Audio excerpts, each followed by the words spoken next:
Baik, Assalamualaikum warahmatullahi wabarakatuh. Pada kesempatan ini saya akan memaparkan sebuah kajian saya terhadap buku Scam dengan judul Hubungan Asosiatif dan Konseptual serta Istilah Lain dari Skema dalam Perspektif Scam, Implikasinya bagi Pembelajaran Matematika, oleh saya Ferly Andrianto dengan NIM 250311400088.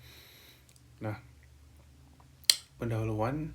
Jadi salah satu kontribusi penting Richard Scam dalam psikologi pembelajaran matematika itu adalah penjelasannya mengenai bagaimana pengetahuan itu tersusun di dalam pikiran manusia. Berbeda dengan pandangan tradisional yang menganggap pengetahuan itu sebagai kumpulan fakta dan prosedur yang disimpan secara terpisah, Scam ini memandang pengetahuan itu sebagai suatu struktur yang terorganisasi dan saling terhubung. Dalam struktur tersebut, konsep-konsep matematika ini tidak berdiri sendiri, melainkan terjalin melalui berbagai hubungan yang membentuk suatu skema atau konseptual structure. Oleh karena itu, kualitas pembelajaran matematika tidak hanya ditentukan oleh banyaknya informasi yang dimiliki siswa, tetapi juga oleh bagaimana informasi tersebut saling terhubung dalam suatu jaringan makna.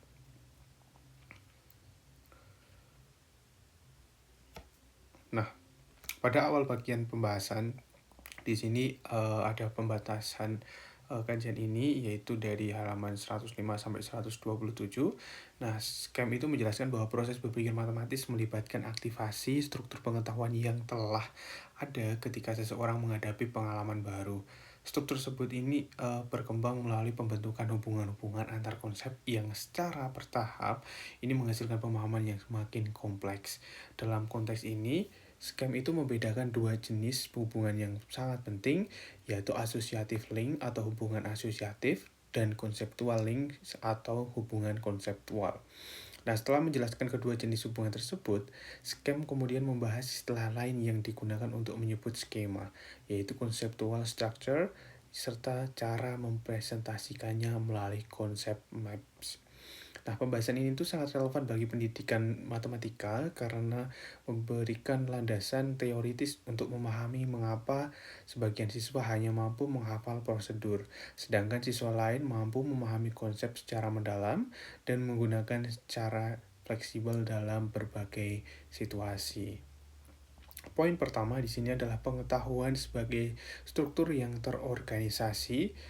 Sebelum membahas hubungan asosiatif dan konseptual, Scam ini terlebih dahulu sudah menjelaskan tentang hakikat pengetahuan. Menurutnya, pengetahuan itu tidak tersimpan dalam pikiran sebagai daftar fakta yang terpisah-pisah.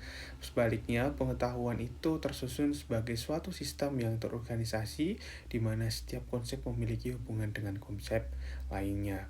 Nah, pandangan ini itu sangat relevan karena berangkat dari kenyataan bahwa manusia itu mampu mengenali pola, membuat prediksi, dan memahami situasi baru tanpa harus mempelajari setiap kasus secara terpisah.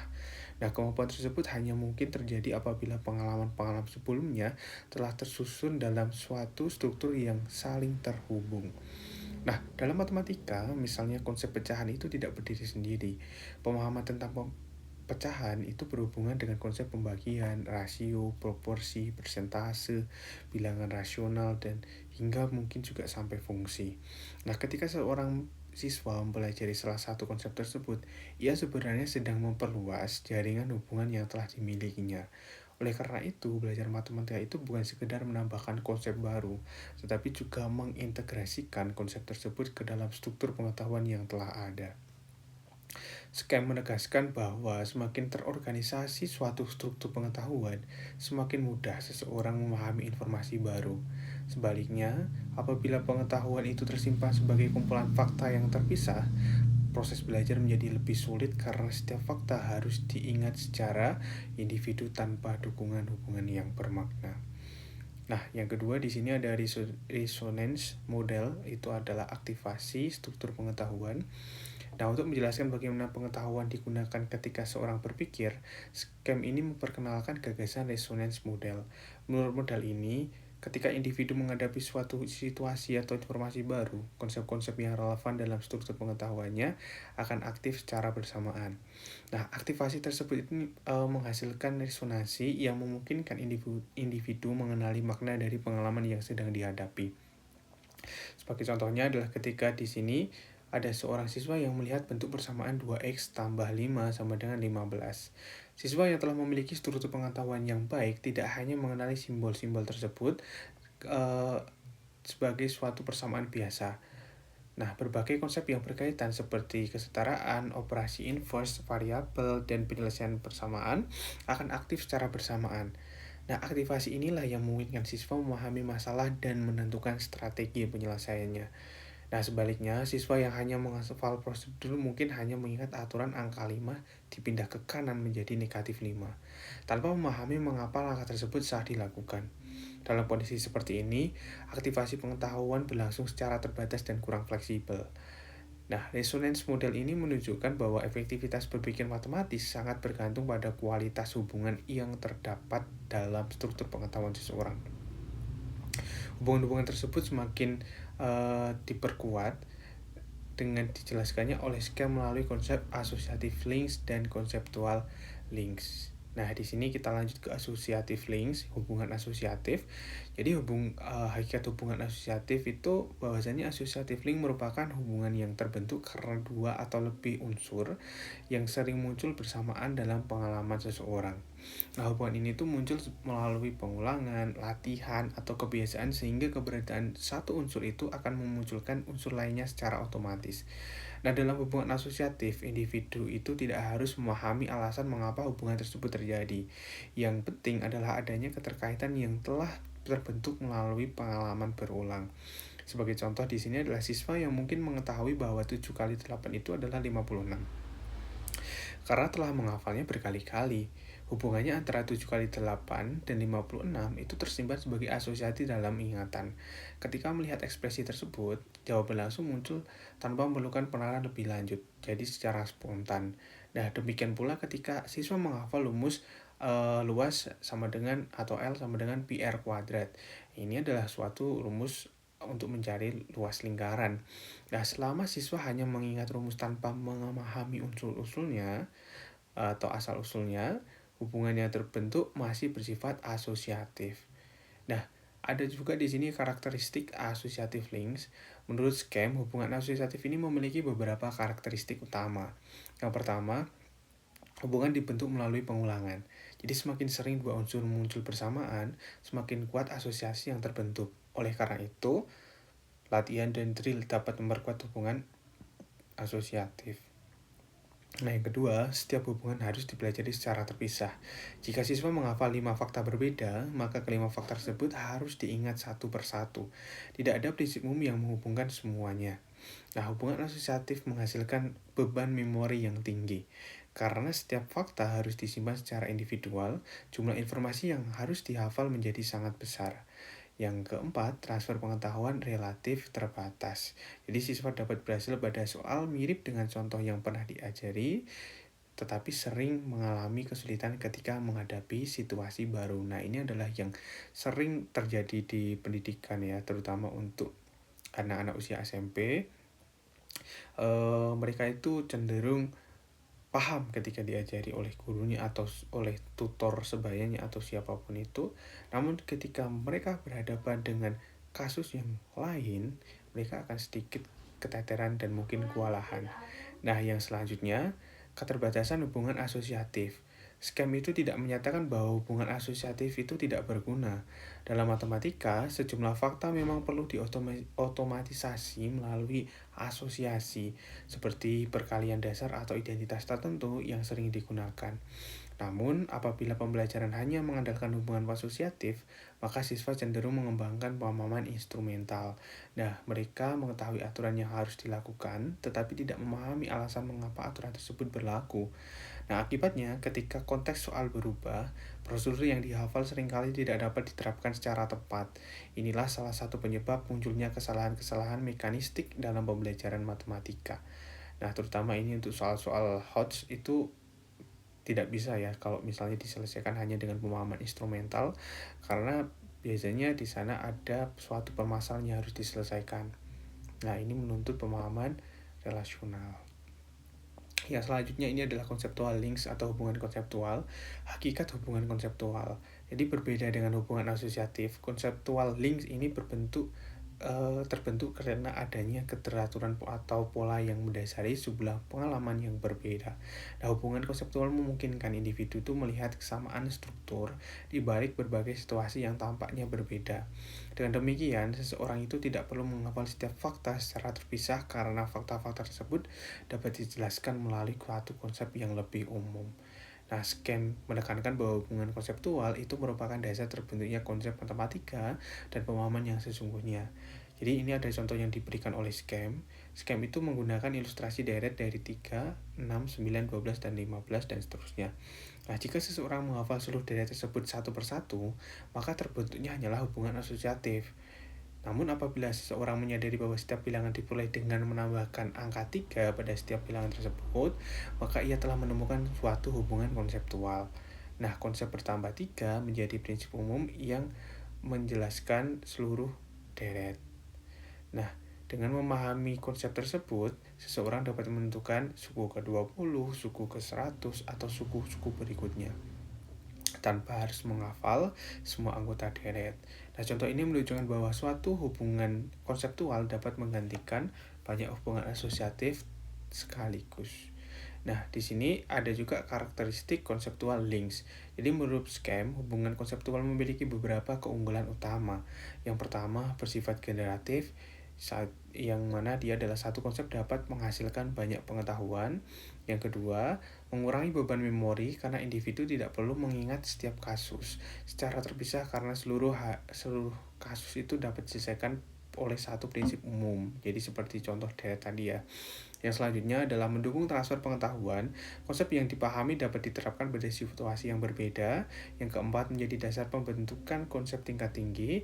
Ya, hubungan konseptual itu memungkinkan terbentuknya konsep yang semakin abstrak dan kompleks. Yang kelima atau terakhir di sini adalah dapat dikomunikasikan dan direfleksikan. Jadi karena memiliki struktur yang jelas, hubungan konseptual itu dapat dijelaskan kepada orang lain dan digunakan untuk melakukan penalaran. Nah, yang kelima di sini adalah perbandingan hubungan asosiatif dan konseptual. Jadi ada tabel ini yang sudah disusun. Jadi untuk aspek pertama adalah dasar pembentukan. Di associative link itu dia pengulangan, sedangkan konseptual itu adalah perteraturan dan pola. Kemudian fokusnya kalau di asosiatif itu adalah mengingat hubungan, kalau di konseptual itu adalah memahami hubungannya. Nah, yang selanjutnya ada juga beban memori.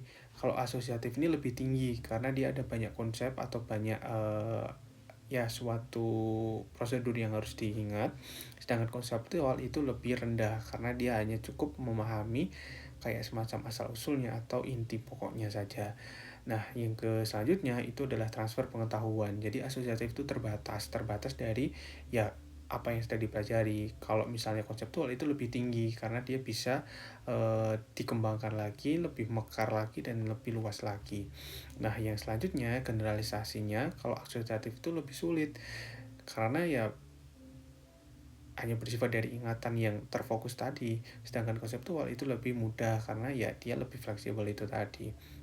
Kemudian yang selanjutnya ini juga relevan dengan apa yang saya sampaikan barusan. Jadi fleksibilitas berpikir itu kalau asosiatif itu rendah, sedangkan konseptual itu tinggi, jadi dia lebih fleksibel. Nah, pemahaman yang dihasilkan kalau asosiatif itu instrumental, sedangkan konseptual itu adalah relasional. Kemudian yang keenam di sini ada other names for schemes. Jadi di sini ada conceptual structure. Setelah membahas hubungan konseptual, scheme itu menjelaskan bahwa istilah skema yang sering digunakan secara bergantian istilah conceptual structure. Menurut Scheme, istilah conceptual structure itu lebih menekankan bahwa suatu skema tersusun dari konsep-konsep yang saling berhubungan. Dengan demikian, skema bukan sekedar kumpulan konsep, melainkan organisasi konseptual yang memiliki struktur tertentu. Nah, setiap konsep memperoleh maknanya melalui hubungan dengan konsep lain. Oleh karena itu, perubahan pada satu bagian struktur dapat mengaruhi keseluruhan pemahaman seseorang. Nah, dalam pembelajaran matematika, konseptual struktur ini dapat dipahami sebagai jaringan ide matematika yang saling mendukung dan membentuk pemahaman yang utuh. Nah, yang ketujuh di ini adalah konsep map sebagai representasi skema. Jadi untuk menggambarkan konseptual structure secara visual, skema ini memperkenalkan penggunaan konsep maps. Jadi sebelumnya ia menggunakan istilah konsep dependency network, tetapi kemudian memilih istilah konsep map karena lebih sederhana dan mudah dipahami. Jadi konsep map ini berfungsi untuk memperlihatkan hubungan antar konsep, menunjukkan konsep prasyarat, menggambarkan perkembangan pemahaman, membantu guru merencanakan pembelajaran, dan juga membantu diagnosis kesulitan belajar siswa. Jadi banyak sekali kegunaannya dalam pembelajaran. Nah, dalam matematika, konsep map ini memungkinkan guru untuk melihat bahwa suatu kesulitan pada topik tertentu seringkali berasal dari kelemahan pada konsep yang lebih mendasar. Jadi, misalnya kesulitan matematika pada memahami persamaan linear dapat disebabkan oleh lemahnya pemahaman tentang operasi bilangan, sifat kesetaraan, atau konsep variabel. Ya, melalui konsep map ini hubungan-hubungan tersebut dapat divisualisasikan secara jelas. Jadi bisa dipetakan mana sih yang perlu perhatian lebih mendalam gitu. Dan selanjutnya ada implikasi bagi pembelajaran matematika. Jadi berdasarkan pemikiran skema ini, tujuan utama pembelajaran matematika itu seharusnya bukan sekedar memperbanyak hubungan asosiatif melalui latihan berulang, tapi membangun konseptual link yang membentuk konseptual structure yang kaya dan terintegrasi. Jadi pembelajaran itu yang hanya berorientasi pada hafalan prosedur memang dapat menghasilkan keberhasilan jangka pendek, tetapi sering gagal menghasilkan pemahaman yang dapat ditransfer ke situasi baru. Nah, sebaliknya, pembelajaran yang mendorong siswa menemukan pola, menjelaskan alasan, membandingkan strategi, menghubungkan konsep, dan merepresentasikan hubungan antar ide akan memperkuat konseptual links. Nah, ketika konseptual links ini berkembang, terbentuklah skema atau konseptual structure yang menjadi fondasi bagi relational understanding, yaitu kemampuan memahami tidak hanya bagaimana suatu prosedur dilakukan, tapi juga mengapa prosedur tersebut benar. Yang terakhir di sini adalah dengan demikian inti pemikiran skema pada halaman 105 sampai 127 tersebut dapat dirumuskan sebagai pengetahuan matematika yang bermakna tersusun dalam bentuk skema atau conceptual structure. Yang kedua, struktur tersebut dibangun melalui conceptual link yang mengorganisasi berbagai pengalaman menjadi konsep yang saling berkaitan. Kemudian sedangkan associative link ini berperan sebagai pendukung tetapi tidak cukup untuk menghasilkan pemahaman matematis yang mendalam. Nah, oleh karena itu, pembelajaran matematika itu harus diarahkan pada pembangunan jaringan hubungan konseptual yang memungkinkan siswa berpikir secara fleksibel. Baik, itu adalah pemaparan saya terkait dengan kajian buku ini. Terima kasih. Kurang lebih mohon maaf. Wassalamualaikum warahmatullahi wabarakatuh.